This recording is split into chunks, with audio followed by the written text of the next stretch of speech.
Hi, my name's Justin, and this is Ethan, and we're ECC Culinary students, here doing international cooking. Today I'm presenting a Bolivian Majadito, which is a living comfort food that dates back before the Spanish contact.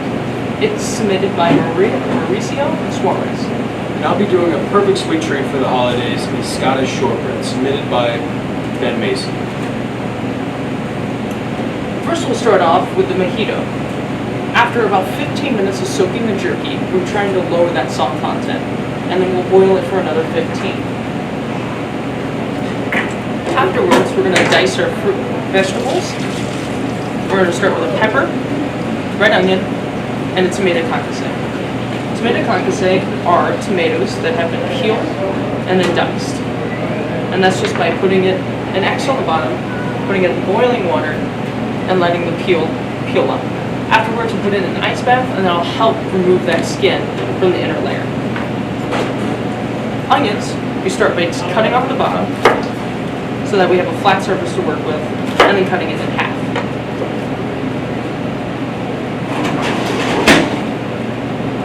We'll peel the outer layer of the onion because that's inedible, and then use it, and then dice it up into small squares.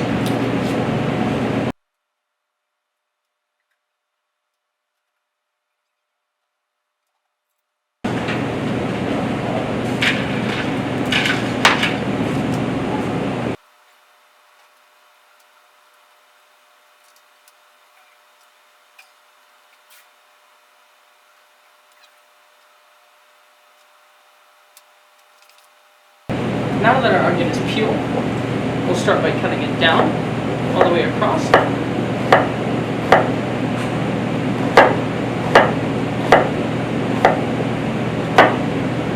And then into it, which is going to create these small diced squares that we'll use to saute later.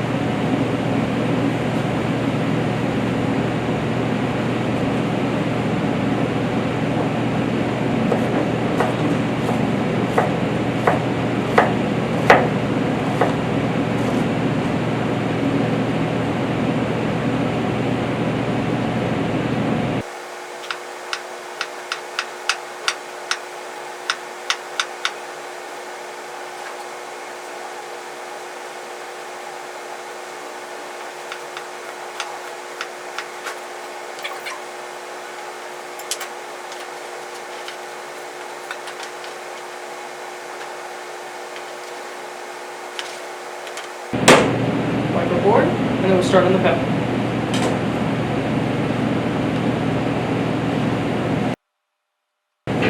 Pepper we're going to cut into thin strips, and then go back, put them together, and then dice them shortways.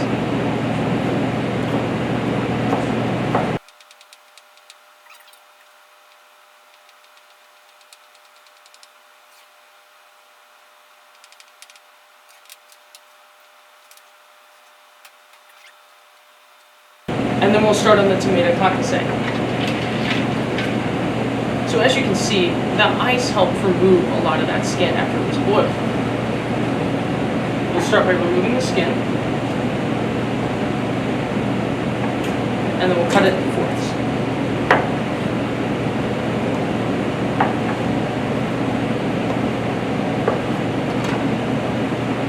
Then we'll go by removing the seeds. To remove the seeds, we'll start at one end, get an edge cut, and then we're going to flatten it out as we move along the skin.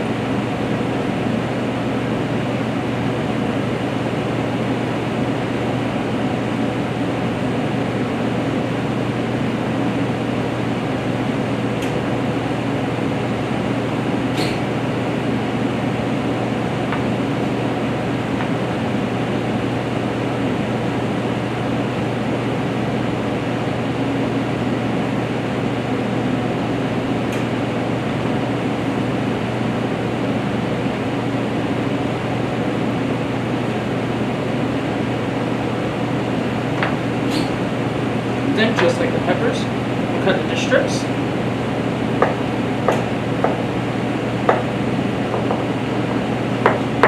And then dice.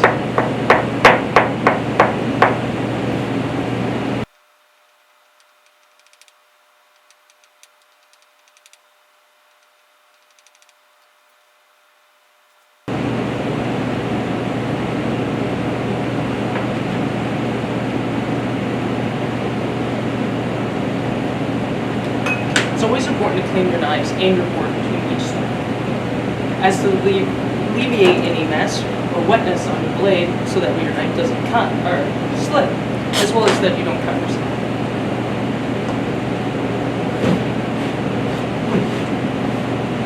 Alright, we're going to move on to the next step.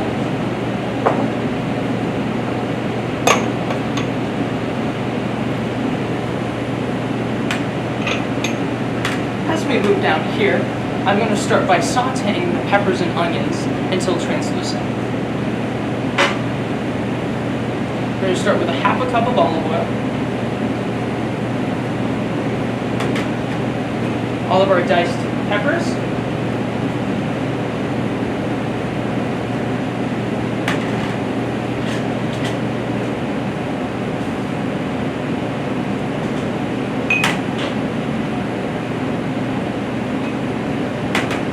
onions,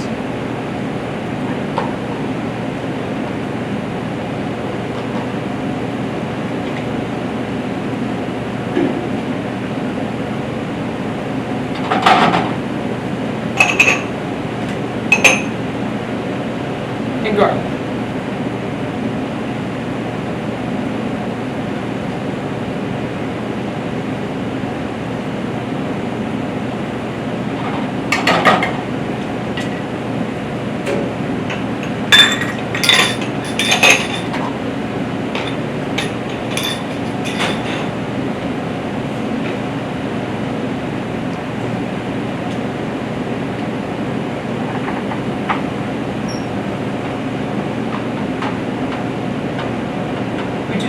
So that way the peppers and onions are palatable and are a good al dente, which is where it has a slight crunch to it, but not completely cooked.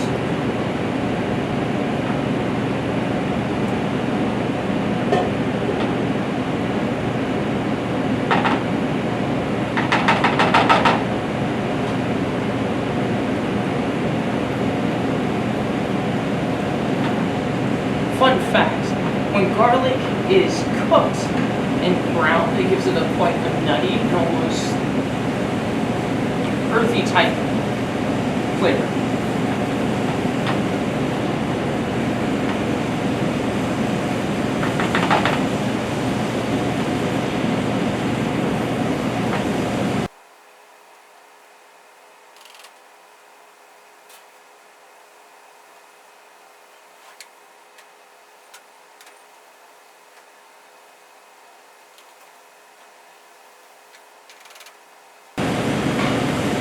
We'll let this cook for a second. We'll pan over to Ethan, who's making the shortbread. Alright. I'm going to be making the shortbread today. So, first thing we're going to do is combine our flour and salt, some of our salt in there, and combine that together. I've pre-sifted this with a mesh sifter so as to take all of the lumps out of the flour that we can so that our dough is very concise. We add the salt in there so that we don't have to add as much later. So we've got that together, leave that there. Then we have a cold bowl for our butter to be mixed in. It's good that it's cold because the softer the butter gets, the more the milk fats come out of it and it starts to become oily. It doesn't have as much properties as it did before. You can use a whisk, but I like to use a fork, and that's what it was recommended as on the recipe. Take the butter, and start to mash it together with the fork. And I have a little ice water thing here for the fork, so that I can dip the fork back into it to make it a little colder. Because the colder it is, the better the butter will be.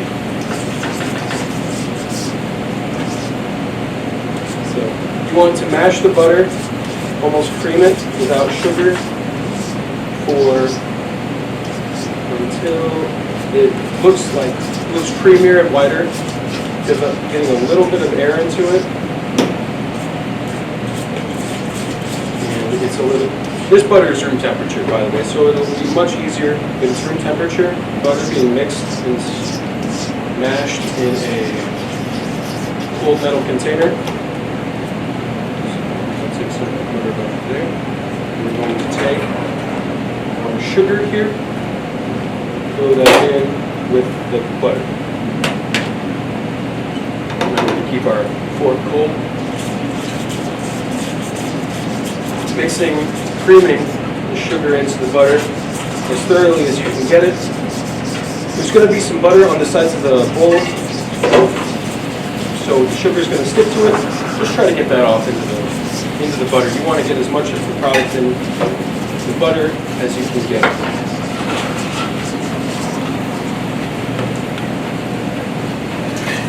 Making sure not to get any of your hands onto the butter, keeping it as cold as possible. That's one of the biggest stresses in this dish, keeping it as cold as possible with the butter. Now, it should look like this. The butter should be fluffy and creamy and soft and have those grains of sugar in it. Then, you're going to slowly add the flour sifted into the butter. Mashing it together, and as you do,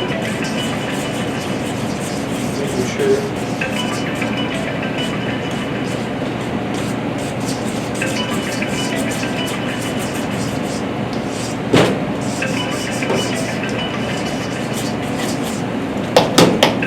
this process can take a while, so make sure that you're icing your fork between uses.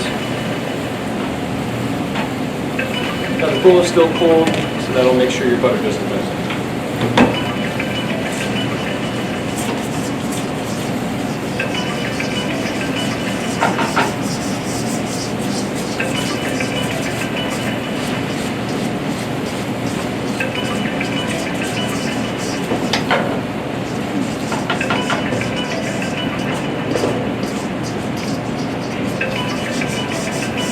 Making sure to clear all the flour off the side of the bowl with the butter that you've got.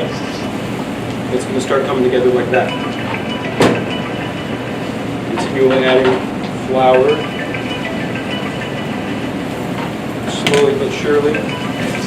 Slowly add the flour so that it comes together more concise and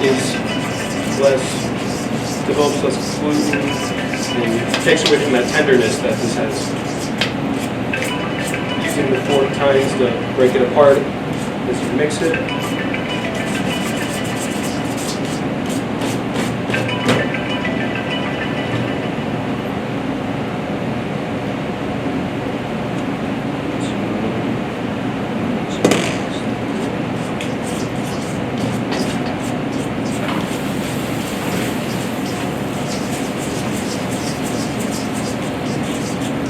Now that our onions and peppers are sauteed,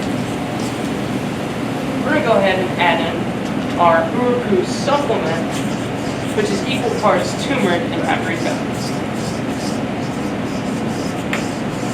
Stir that, so that way we get a nice even layer of seasoning across all the vegetables.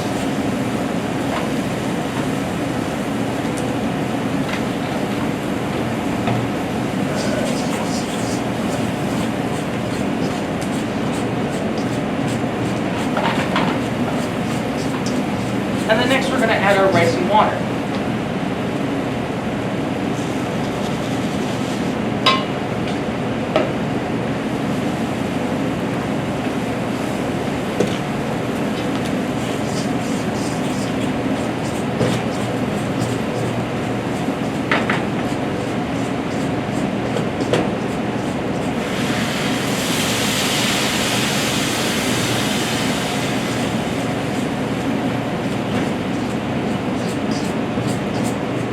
And then we're going to stir and cook the rice until it's translucent.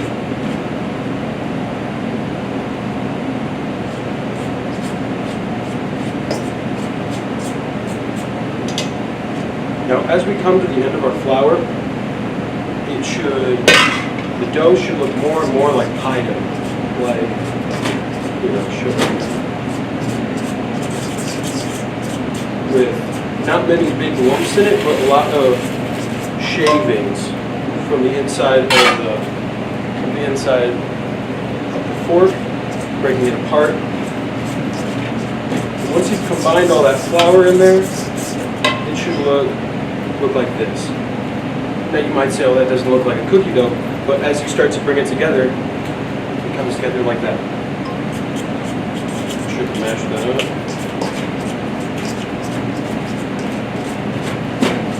Okay. Now we're going to start kneading the dough together. So, getting some of the flour from the inside of there on the tabletop. We take our dough, start to form it together.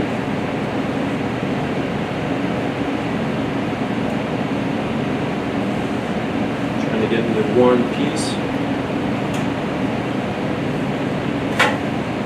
Not over kneading it to develop any gluten in there.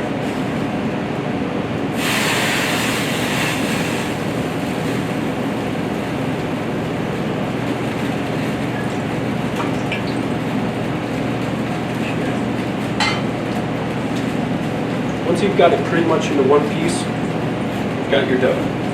So I'm going to set this here with a pan with a little ice in it. You can put it in your refrigerator to keep it as cold as possible. You don't want the butter to start melting until it goes in the oven.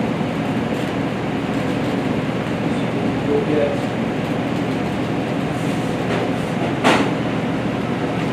a pan here. You can use any pan you'd like that can conform to the dough. Get a little bit of the softened butter from earlier. Put it on the inside of the pan.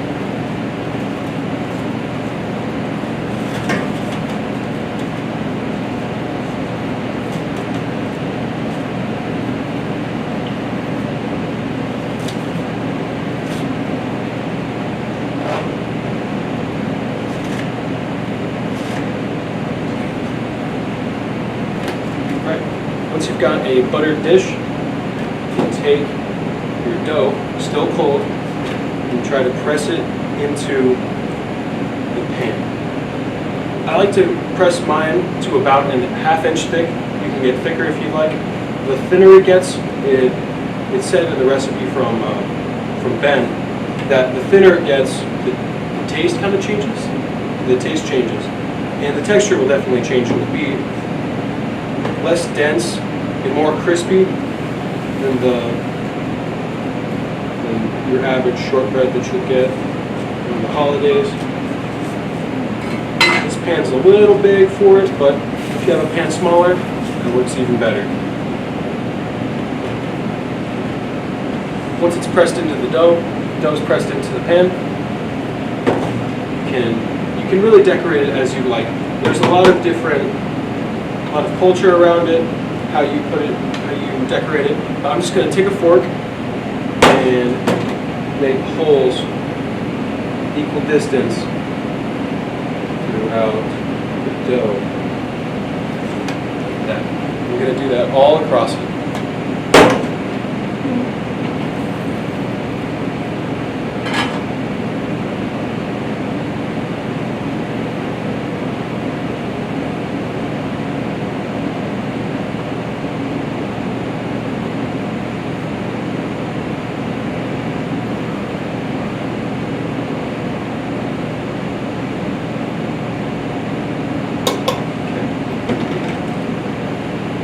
That's what it's going to look like for me. And we're going to take a little bit of turbinado sugar or castor sugar and put that on top. As the top layers of butter start to melt, and use those holes to get in there, as the top layer of butter starts to melt, it'll start bringing that sugar into it and letting it stick to it. And it'll have that nice crunchy texture on top of the soft cookie. So that's what happens. That's what we're going to do before we put it in the oven. After about 45 minutes in a 325-degree oven, it should come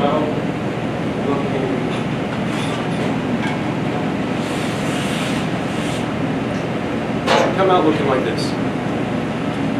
Soft, crisp texture, breaks apart very easily. Very buttery, very tender, so nice. With that turbinado sugar on top, it's so nice, so crispy. Perfect with hot cocoa, jam, really anything you can anything you could put on a nice toast, you can put on this and have it with that, or just dip it in some milk. It's so nice. I love shortbread cookies. So that's the finished product there. Is it unconventional dip it in Nutella? It's not unconventional dip it in Nutella. It's a perfect vessel. I like to eat it on its own. It's so nice.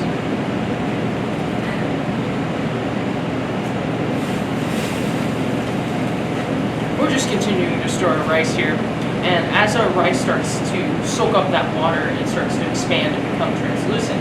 And we're going to keep cooking it until it becomes translucent. That way it's edible. Again, we're going to look for that al dente, which is, you'll hear that a lot with pastas or with rice or vegetables. Anything that has that palate where it's going to be not completely cooked to where it's mush, but just under where it has a little bit of texture, just a little bit of density, and you'll taste that at the end. This roughly is going to go for anywhere between 25 to 30 minutes.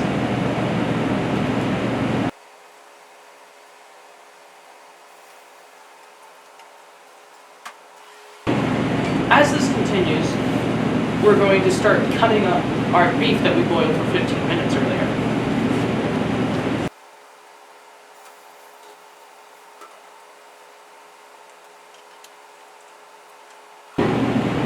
Traditionally, the jerky is grounded up in a mortar and pestle or shredded. But today we're just going to be shredding it with a knife. So it's a really thin slice, and afterwards we'll be frying it. So slide on over here. We've just taken jerky, let it rinse off all the rinsed off all the salt, boiled it for 15, and now we're back. We'll just shred it into thin strips.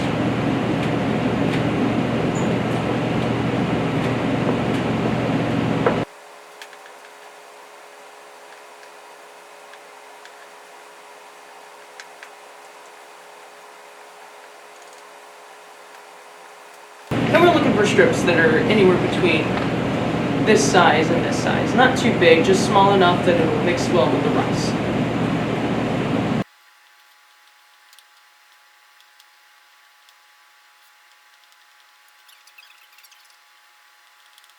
Now that we have all our beef shredded, we're moving on over here.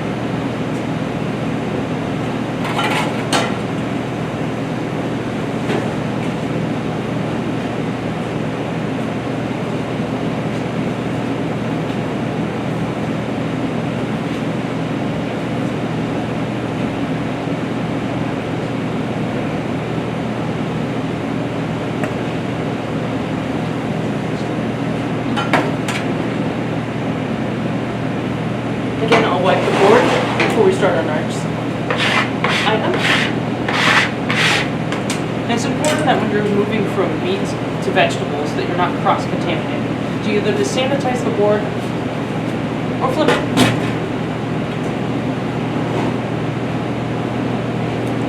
Next, we're moving on to our bananas. So Majadito is served with bananas fried on top. And I'll show you how we do that in a second. But first, to get to that point, we're going to start by slicing our bananas. So, we're going to start by cutting our bananas long ways into 3 equal parts.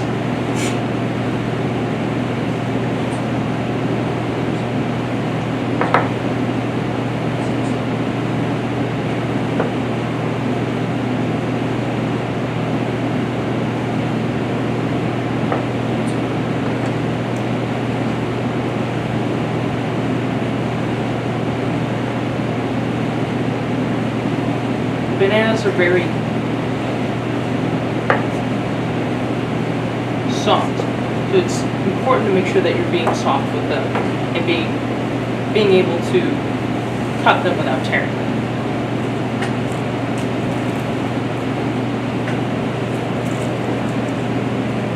Then we'll go into frying our beef.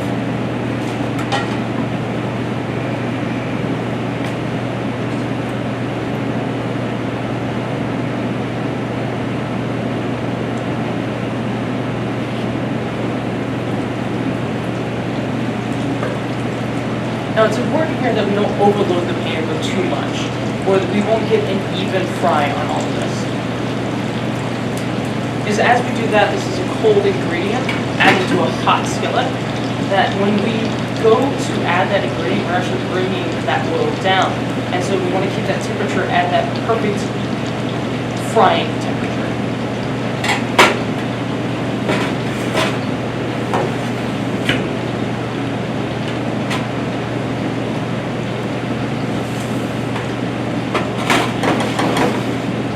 After a good about 5 minutes, we're going to fry this to a golden brown, strain it, and then we're going to work on our bananas.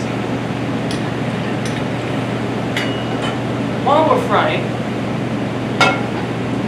I'm going to start heating my pan for eggs.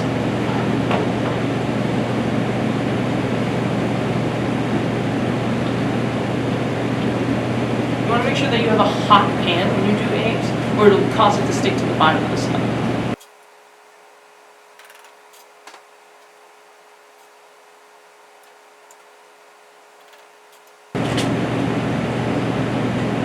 Here, I have 8 eggs scrambled for 8 portions.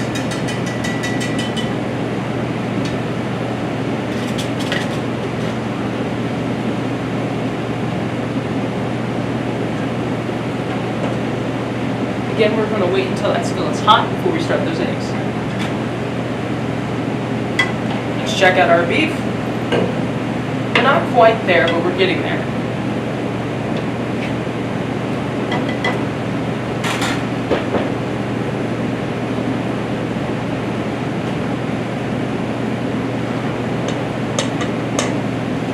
That no matter what you're doing, that you're scraping afterwards, so that way you can get the full portion of whatever you're using into what you're making. A tip for nice fluffy eggs is to shake that pan and make sure that it sits for a second and then stir it around. That way you're getting that air in there and causing each layer to be cooked.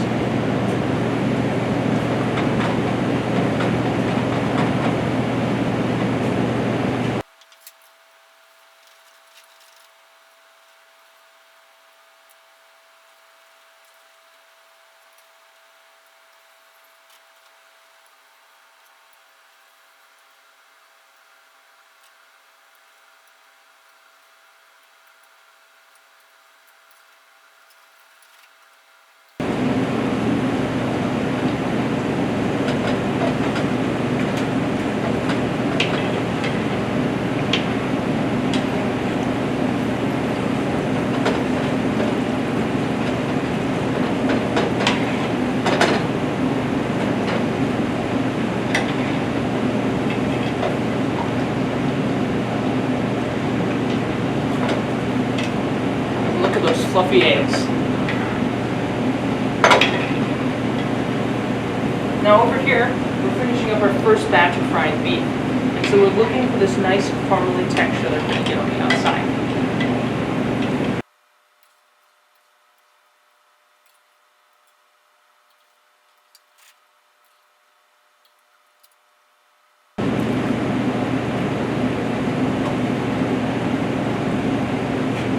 Again, we're not looking to not overcrowd that pan, so that way it'll cook evenly.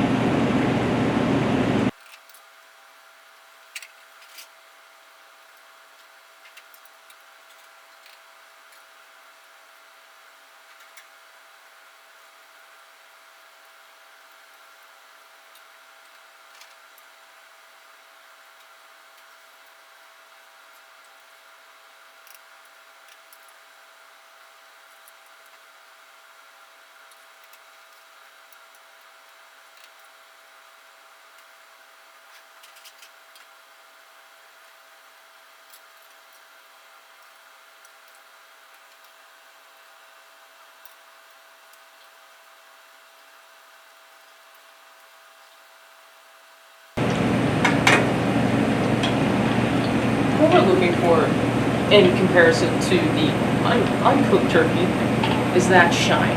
Now look at that shine versus the boiled, unsalted jerky that we were working with earlier. So now we're just going to take our oil that we were frying in, and in the name of sustainability, we're going to strain it into this other pan.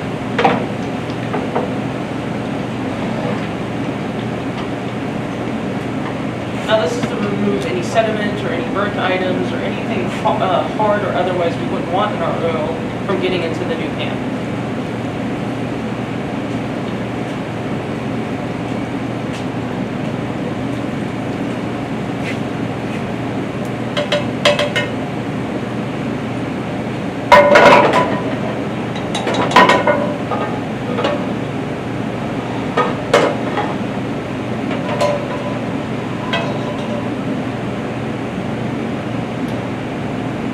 Next thing we'll do is fry our bananas.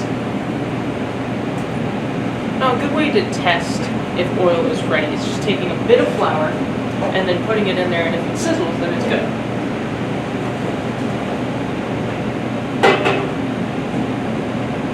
Not quite there.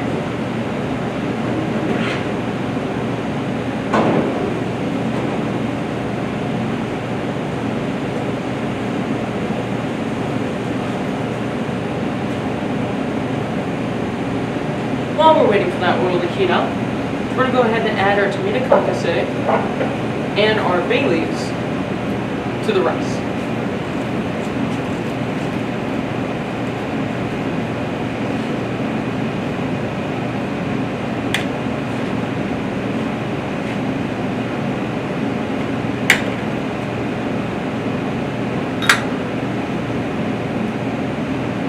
This will help break up those tomatoes and heat them up so that way the dishes can be easily temperature.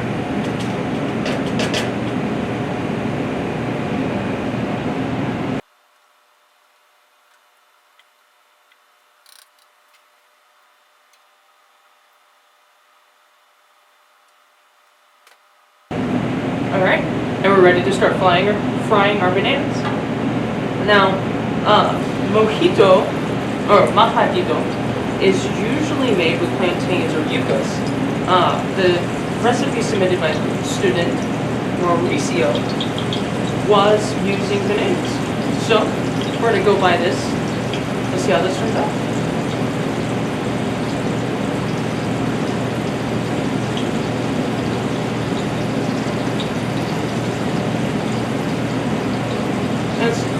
It's important not to cut your bananas too thin, or they'll fall apart on you.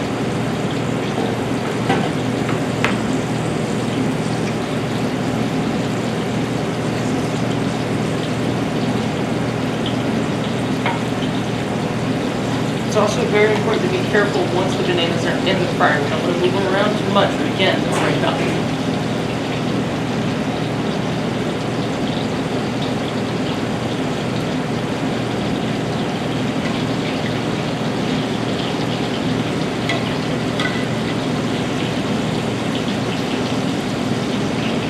We're looking for a crunchy texture on the outside without damaging the flesh on the inside.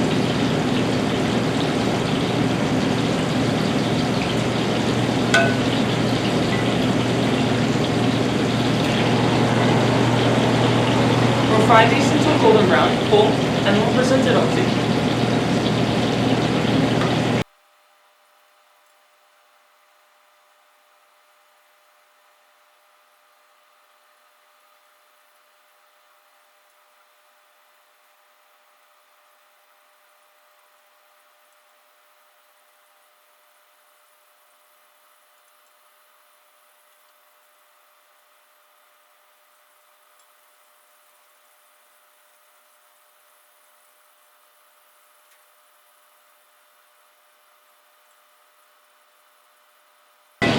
Now all I'm trying to do is make sure that these rotate so that we can get an even brown on either side.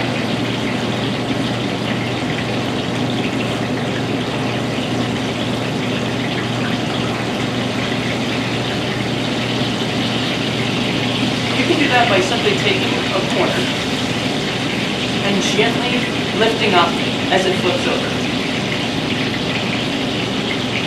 And always make sure when you're frying something to have something to soak up or let the oil drain away from the thing you're frying. You don't want it just sitting in the oil. So we've got a paper towel here. for the bananas, and over there we've got a grate so that the jerky isn't just sitting in its fat. That causes oversaturation and a lot of oil on the palate, which might mull over some of those delicate flavors that we're trying to accomplish.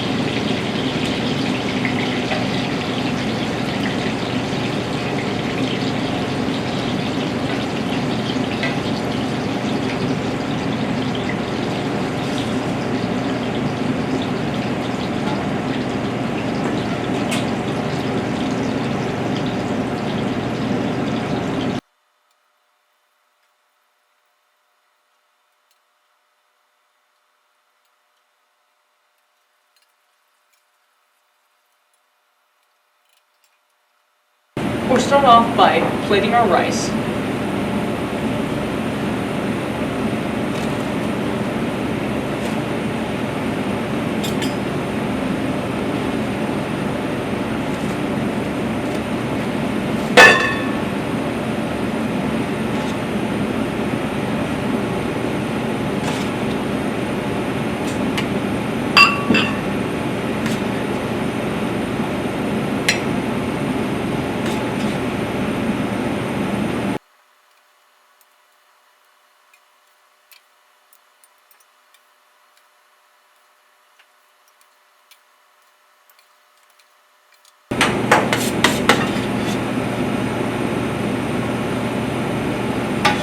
Then we'll do our beef.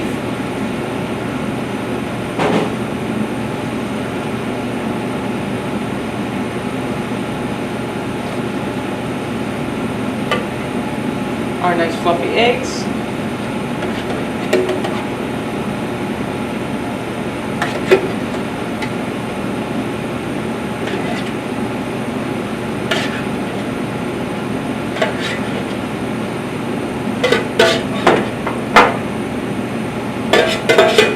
Fried bananas. Nice and caramel.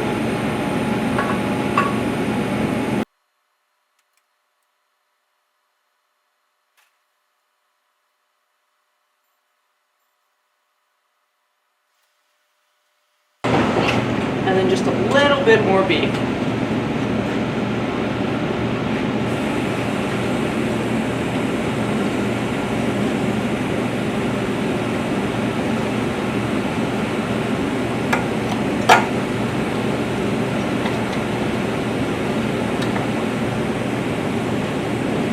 Our final touch is just a little bit of scallions. And for those who don't know what scallions are just bias cut green onions.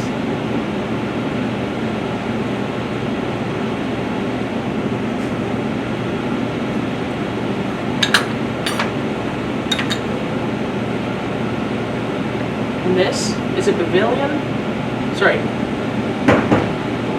Bolivian Majadito. And our Scottish shortbread, which the last of it will be coming out of the oven right now.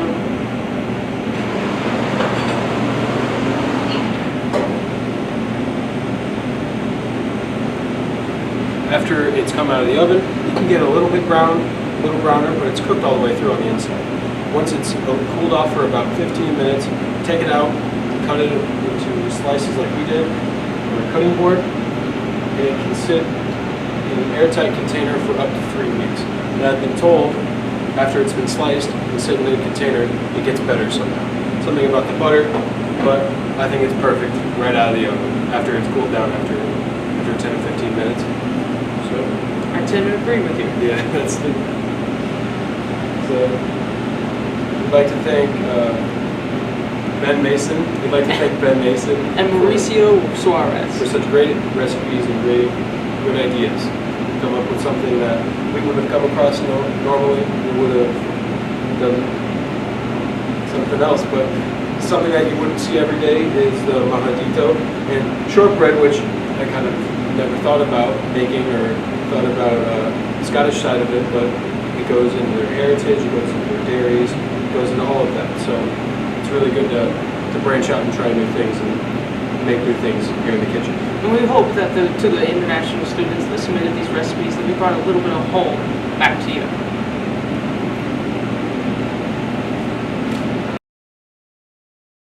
Scottish shortbread.